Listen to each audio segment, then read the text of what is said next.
Croix-Rouge malienne, à l'instar de toutes les sociétés de Croix-Rouge, est auxiliaire des pouvoirs publics. Depuis sa fondation en 1965, la Croix-Rouge a posé beaucoup d'actions et a vraiment répondu aux différents événements sur lesquels elle est intervenue.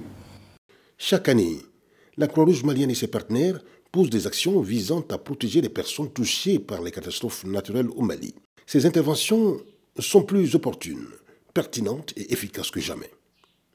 Afin de secourir davantage de personnes, la Croix-Rouge malienne et ses partenaires de la Croix-Rouge de Belgique, de la Croix-Rouge danoise et de la Croix-Rouge néerlandaise ont jugé nécessaire de tester une nouvelle approche qui revoit leurs interventions face aux crises complexes auxquelles les populations sont confrontées.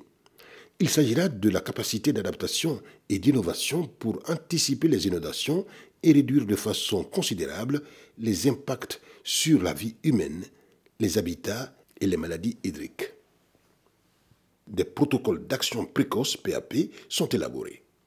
Ils seront mis en œuvre 4 jours avant l'arrivée de l'inondation.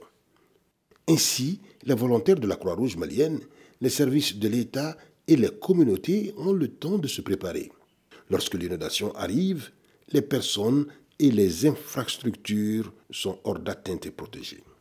Un mécanisme de communication avec la Croix-Rouge malienne et les services techniques de l'État permet de déclencher le processus dans une fenêtre de temps relativement courte. C'est ce mécanisme qui a fait l'objet d'un test dans la région de Mopti du 6 au 8 septembre 2019. C'est dans la communauté de Kaka, dans la commune de Sofara, que s'est réalisée cette simulation. La Croix-Rouge et ses partenaires proposent ainsi 3 approches pour combler le déficit de financement et réorganiser le financement des interventions. Premièrement, cesser de réagir uniquement lorsqu'une crise entraîne déjà décès et souffrance et adopter par défaut une approche de prévention anticipée et des actions précoces. Deuxièmement, créer de nouvelles sources de revenus durables en élargissant la collaboration avec des partenaires locaux et régionaux. Troisièmement, promouvoir un développement capable de renforcer la résilience et de réduire les besoins, tout en améliorant le ciblage, l'efficacité et la coordination des interventions de manière à maximiser la valeur de chaque investissement. Le gouvernement est le point focal, en tout cas, de l'ensemble des humanitaires, parce qu'il s'agit de la gestion des crises qui peuvent intervenir à des moments où on s'attend le moins. Donc c'est à ce niveau que nous avons une grande collaboration avec la Croix-Rouge malienne en tant qu'organisme intervenant dans la prévention des risques et des catastrophes. Le plus fréquent dans la région de Mopti, c'est les inondations. Donc à ce niveau, la Croix-Rouge nous aide beaucoup dans ce sens. De nombreuses catastrophes et urgences sont prévisibles avec des signaux d'alerte précoce.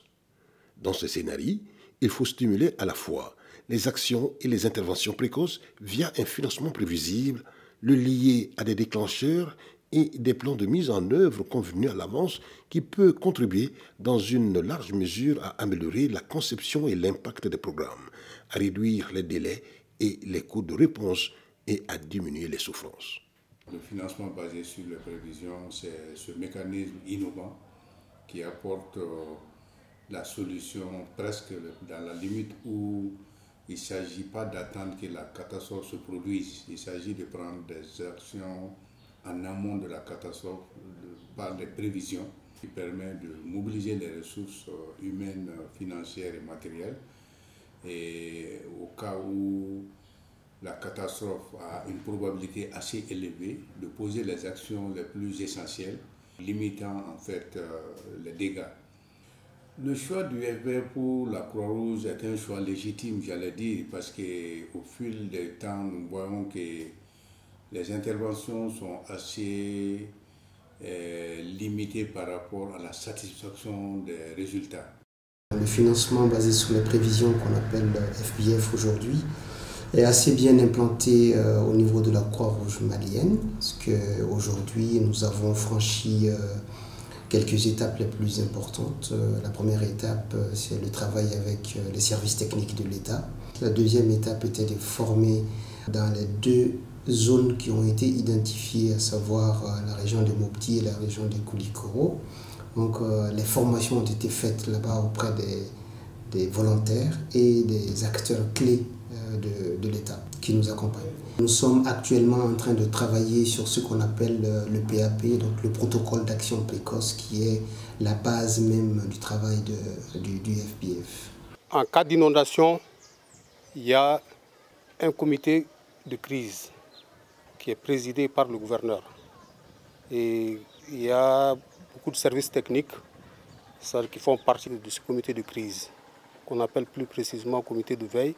En cas d'inondation, automatiquement on est alerté et l'équipe se dirige dans les zones concernées. C'est à partir du comité que toutes les informations passent pour le niveau régional et au niveau de la Croix-Rouge. Parce que s'il y a un problème au niveau du village, il nous alerte. Moi j'ai réuni directement le comité, donc on échange directement, on fasse remonter l'information au niveau cercle qui informe directement le niveau régional pour déclencher les opérations de sauvetage ou d'intervention du projet sur le terrain. Au total, 1250 ménages étaient concernés par ces activités de protection de ménages et des infrastructures dans les localités de Kaka, Toura, Kayo et Tombola. La liste des ménages susceptibles d'être potentiellement inondés en cas de fortes pluies et de crues du fleuve est longue, mais les 4 localités citées sont les plus menacées en cas de catastrophe. La mission de l'hydraulique dans ce projet, c'est d'alerter la population sur la levée du niveau d'eau. Nous avons un relais ici dans le village de Sofaraba qui nous donne chaque matin la cote du fleuve.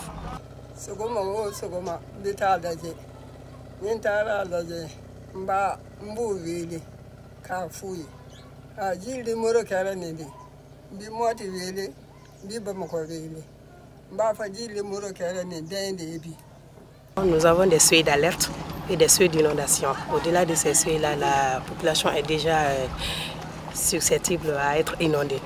Donc on alerte la population par rapport à ces niveaux d'eau-là. Tout le processus a été couvert par 6 radios et le reportage vidéo dans le cadre de la mise en œuvre de la stratégie de communication du FBF.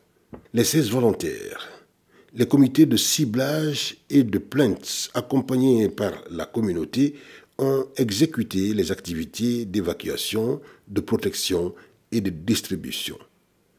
Chaque localité avait reçu des brouettes, des pelles, des sacs de sable et des sacs à table. Mais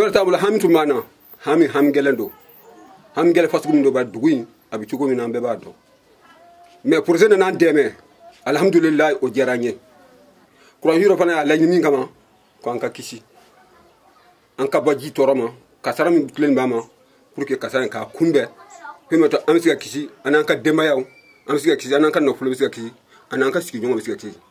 Aujourd'hui, avec les changements climatiques, avec la fréquence très élevée de ces événements, il est évident que le FBF constitue une alternative assez promoteuse, assez heureuse, qui viendra renforcer la capacité d'intervention en termes de mécanisme de la Société nationale de la Croix-Rouge du Mali. Donc, pour permettre à la Croix-Rouge de faire son action humanitaire avec satisfaction, réellement, elle se dote de plus en plus de nouvelles dispositions pour parvenir à assister convenablement les victimes de ces différentes catastrophes et de ces différents sinistres.